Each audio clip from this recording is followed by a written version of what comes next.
Okay, here are the things you're going to need for your delicious cabbage soup. Onion. You want a sweet onion. You don't want the white onion. It's a little different. The product code's not going to help you out here because there's a lot of variety of sweet onion. So get the sweet onion, head of cabbage. I have here two 6-ounce cans of Costco, the Kirkland brand tomato paste. It's got to be tomato paste, not stewed tomatoes or anything other than tomato paste. I actually like you to get Hunt's brand. They have a 12-ounce can, and you can use their product code and help feed people.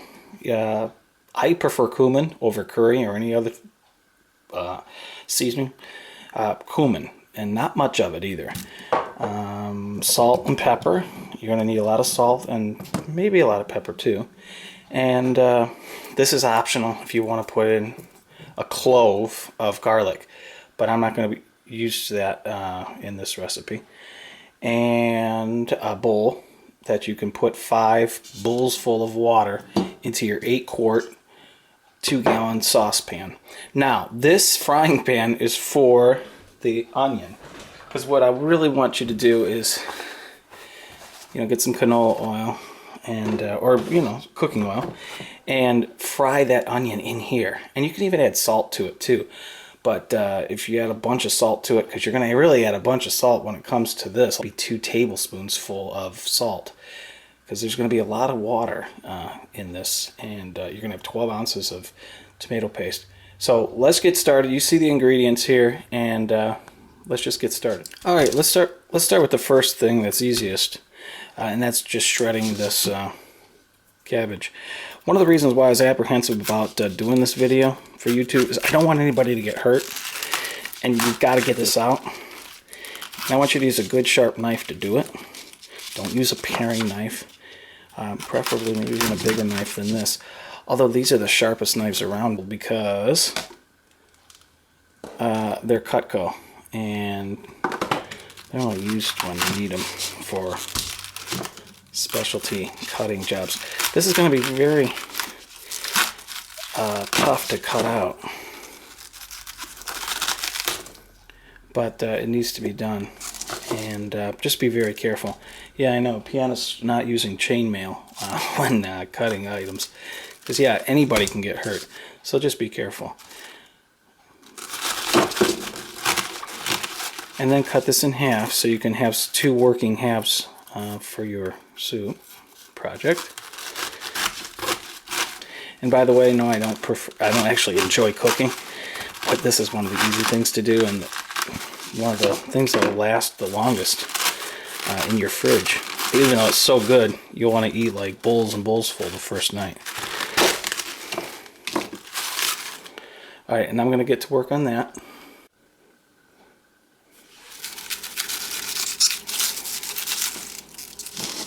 Yeah, and even some of the core. Just go ahead and cut that up in there too.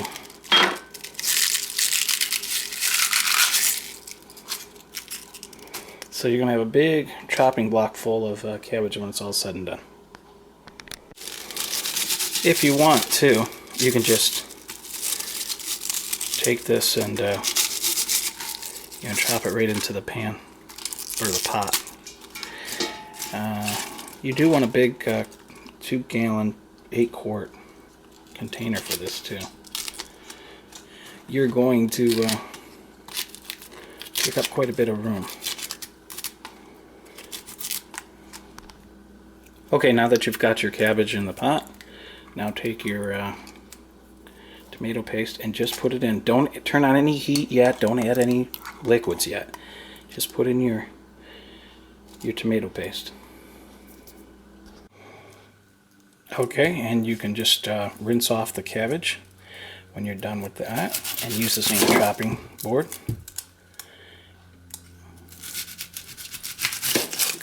Cut off the top and bottom of the onion.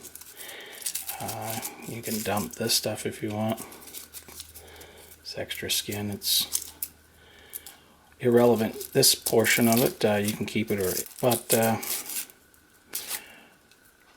you don't want to peel off too much, because if you do, you're taking away some of the nutrients. I understand from a Dr. Oz show that says go ahead and just peel off the paper layer and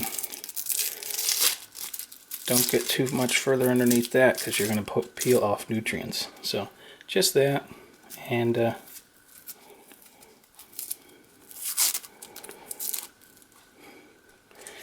then start slicing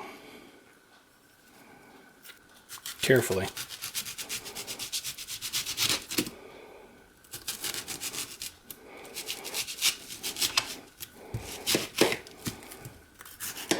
Remember, sweet onion, not white, not red, mild red. You don't want that. This is your flavor right here. This is really going to be a key component, I think, to your cabbage soup in its preparation stages. You don't just add this to the to the recipe, to the pot. We're going to fry this up.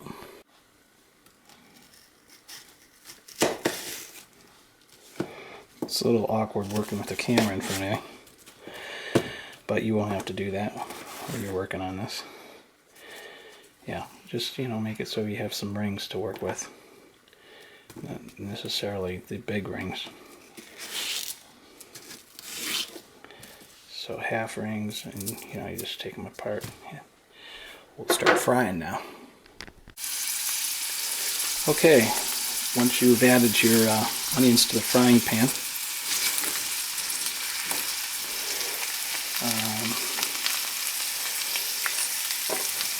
just enough oil to cover the bottom of the pan. The heat doesn't have to be on too terribly high. Actually, want to go low. Here, I want to preface this quickly by saying, do not add the cumin to this now. Do not add cumin to this. It'll smell the house up. If you want, you can, take the cumin and, put it right in with your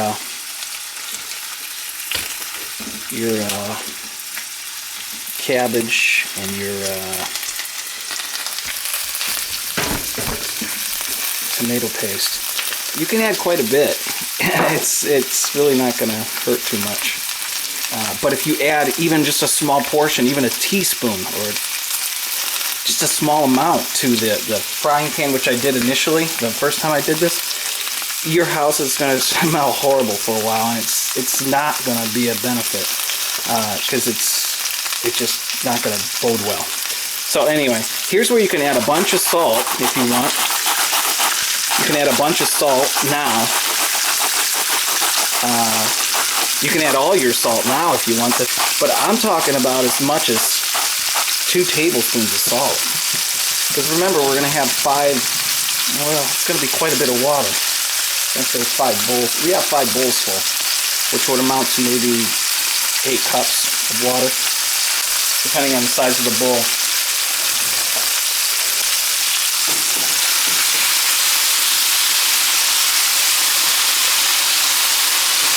You could add olive oil if you like. I personally like canola oil. Does anybody know what canola oil stands for? What is canola oil? Well, I'll tell you. Canola, C-A-N-O-L-A. It's Canadian oil, low acid. C-A-N, Canadian, O, oil, L-A, low acid. And I love it. It's my favorite oil. I prefer it over any other oil out there. So yeah, lower the heat, but make sure you have stove flame still. Of course you'll know because you won't hear it sizzling. Let's turn it up just smidgenly.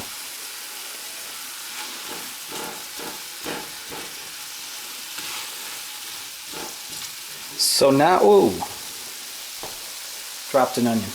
Alright, we're not going to abide by the 2-second rule because it's already been 5.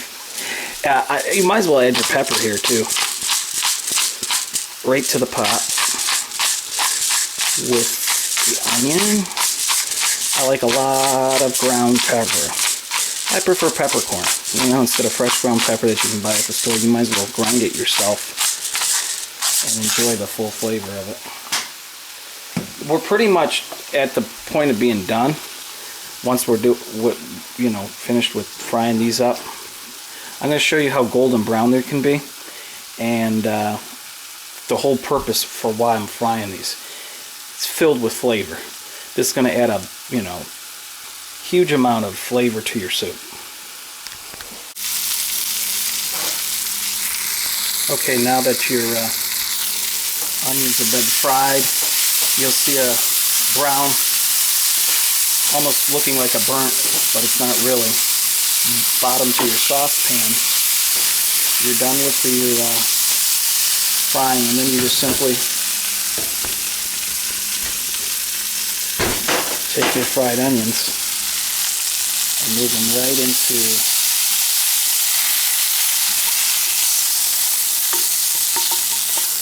the pot that has your cabbage, tomato paste, and cumin. Okay. Alright, let's show you what I'm going to do now. Here's where the water comes in, and we're going to add the water right to the frying pan. It's like 5 bowls full of water. It doesn't have to be measured. It's about 8 cups. Now, see what I'm talking about here? See what I'm talking about? This golden brown flavor is going to be so good. If you do what I'm telling you to do, you're going to have really tasty cabbage soup. Okay, and then we're going to just keep doing this until all the water is in there, and then we're going to start cooking up the soup. Okay, now all the ingredients have been installed, and you just simply stir. You can use the same utensil that you had fried the onions with, and just stir all this in. You're going to have some big leaves of cabbage, but that's okay, because that's going to, be the uniqueness of your soup. It's not going to be all shredded up. But it's a beautiful tomato base too in this soup, and this is going to boil. Once you get it to a boil, I would recommend you boiling it for like 15 minutes or so, and this pot will stay hot for hours. You can, well, if you want, you can leave it on your stovetop for hours or all night, because there's really nothing that's going to be infectious about your soup.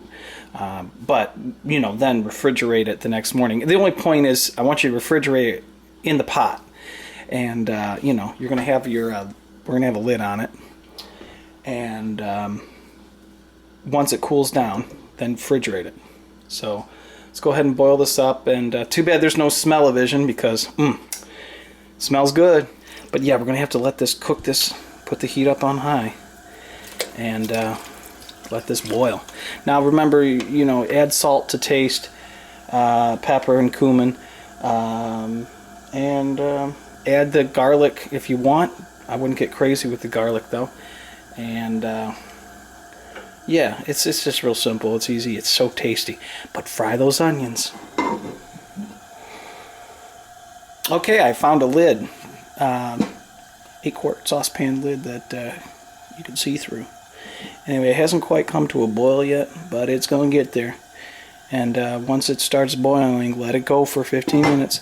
This is minimal cleanup. Even this frying pan, it's oil base, so it's going to clean up very easily. So this whole thing's like easy to do, and very tasty too. All right, enjoy. It's boiling really well now.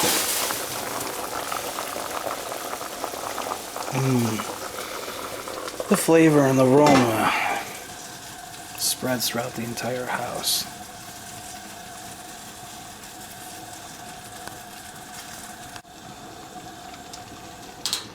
Okay, now we're going to just turn off the heat. Let it continue to boil and cook and stew. And then I'll pour it into my bowl, and you'll see how, well, yeah, let's show you how delicious it looks in there. Okay, now that it's been sitting a while, take the lid off.